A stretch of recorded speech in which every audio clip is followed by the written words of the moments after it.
Welcome to zoology class by Divya. तो आज हम पढ़ेंगे about the cell. So let's start. Organisms can be classified into two broad categories. तो जो organism होते हैं वो दो ही कैटेगरीज में डिवाइड होते हैं। एक है सेलुलर ऑर्गेनिज्म जिनमें सेल रहता है, और नॉन सेलुलर ऑर्गेनिजम्स जिनमें सेल नहीं रहता है।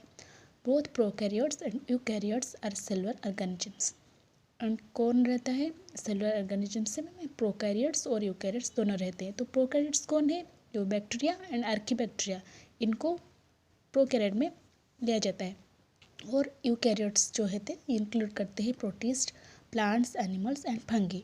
तो फिर हम आएंगे नॉन सेलुलर ऑर्गेनिजम्स कौन है, उनको जानेंगे। तो viruses, viroids are non cellular organisms because they lack cell, क्योंकि उनमें सेल नहीं रहता है और सेल लाइक स्ट्रक्चर जो होता है और नहीं रहता है, इसलिए इनको कहते हैं इनको non cellular organisms. The basic structural and function unit कौन है? वो है सेल। सेलुलर ऑर्गेनिजम्स में be cellular, that is the unicellular और मल्टीसेलुलर। तो जो सेलुलर ऑर्गेनिजम्स है वो यूनिसेलुलर होते हैं, एक भी रहता है सेल। और कौन सा एक ऑर्गेनिज्म में ऐसा भी होता है कि उनमें दो से ज़्यादा, एक से ज़्यादा ऐसा रहता है, multicellular. Unicellular organisms are made of one cell. ठीक है, वन सेल से मेड होता है unicellular. They are simple organisms and perform all function in a single cell. तो एक ही सेल में वो सब काम करते हैं। मोस्ट ऑफ प्रोकैरियोट्स, तो बहुत ज़्यादा प्रोकैरियोट्स जो है वो क्या रहते हैं? यूनिसेलुलर रहते हैं।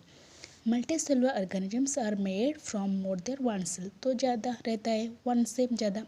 दे आर कॉम्प्लेक्स ऑर्गेनिज्म, तो सिंपल में नहीं जाएंगे, वो कॉम्प्लेक्स हो जाएंगे। And have specific cells for specific function. तो उनका जो स्पेसिफिक सेल्स रहता है, कुछ सेल्स रहते हैं कि वो एक फंक्शन करते हैं, और एक कुछ सारा सेल्स मिलके और एक फंक्शन करते हैं। लेकिन यूनिसेलुलर में सब करते हैं, एक ही सेल सब फंक्शन करता है। ठीक है, मोस्ट यूकैरियोटिक जो ऑर्गेनिज्म होते हैं वो क्या होते हैं? मल्टी सेलुलर होते हैं। तो याद रखो कि जो ज़्यादा रहते हैं प्रोकैरियोट्स वो यूनिसेलुलर रहते हैं, और जो ज़्यादा यूकैरियोट ऑर्गेनिजम्स रहते हैं वो मल्टीसेलुलर होते हैं। इन 1665 रॉबर्ट हुक जो है वो फर्स्ट डिस्कवर करते थे सेल्स। ठीक है, पीस ऑफ कॉर्क में, and also called the word cell. तो रॉबर्ट हुक का नाम याद रखना, ये ईयर भी याद रखना 1665, जिसमें वो क्या करे थे? डिस्कवर किए थे सेल में। किसमें? कर्क में। एक छोटा सा एक पीस ऑफ कर्क में वो डिस्कवर किए थे, लेकिन वो डेड वाला था। Also coined the word cell, जो सेल जो हुए ये वर्ड को भी उन्होंने ही कॉइन्ड करा था। ठीक है, याद रखो। The word cell is derived from the Latin word cellula. तो जो ये वर्ड सेल जो है ये एक लैटिन वर्ड सेलुला से आया है, जिसका मीन्स क्या है? स्मॉल कंपार्टमेंट, छोटा सा कंपार्टमेंट। तो याद रखो। Hooke's published his findings in his famous work Micrographia. तो वो पब्लिश किए थे, उनके जो फाइंडिंग्स थी वो पब्लिश किए थे किसमें? माइक्रोग्राफिया में। ठीक है, Hooke observe cell walls because cork cells are dead and without cytoplasmic contents. तो डेड था, इसलिए वो साइटोप्लाज्मिक कंटेंट्स नहीं पाए थे। वो कैप्चर्ड सेल वॉल ऑब्जर्व किए थे। ठीक है, outer covering. Anton von Leeuwenhoek was the first person who observe living cell.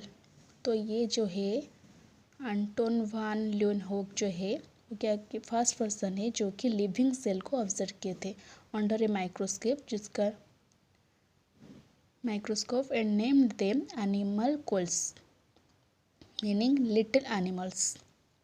ठीक है, जो लिविंग सेल को डिस्कवर कौन किए थे? वो है Anton von Leeuwenhoek. On the basis of the internal architecture all the cells can be subdivided into two major classes, that is the prokaryotic and eukaryotic cell. Cells that have unit membrane bound nuclei are called eukaryotic, जिनमें unit membrane bound और nuclei रहता है। ठीक है, उनको कहते हैं eukaryotic. The eukaryotic cells have other bound organelles like the endoplasmic reticulum, Golgi complex, lysosome, mitochondria, microbodies, ये सब रहता है जो कि है यूनिट मेम्ब्रेन बाउंड ऑर्गेनेल्स जो है। ठीक है, cells that lack a membrane bound nucleus, जो न्यूक्लियस मेम्ब्रेन बाउंड नहीं होता है, cells that lack a membrane bound nucleus are prokaryotic. जिनमें न्यूक्लियस मेम्ब्रेन बाउंड नहीं होता है वो है prokaryotic. The region of the cell lying between the plasma membrane and the nucleus is cytoplasm. ठीक है, द रीजन जो होता है, मैं दिखा रही हूँ डायग्राम, देखो तो ये है साइटोप्लाज्म। ठीक है, दिस इज द साइटोप्लाज्म, ये न्यूक्लियस और ये है प्लाज्मा मेम्ब्रेन। तो इसका बीच में जो लाइंग कर रहा है वो है साइटोप्लाज्म, कंप्राइजिंग द साइटोसोल और cytoplasmic matrix and the organelles, जिनमें ऑर्गेनल्स रहता है और क्या रहता है, साइटोप्लाज्मिक मैट्रिक्स भी रहता है। ये है ऑर्गेनल्स। ठीक है, एक माइटोकॉन्ड्रिया दैट इज। तो ये था अबाउट द सेल इंट्रोडक्शन। कैसा लगा मेरे वीडियो जरूर बताना। Like share and subscribe my channel. Thank you.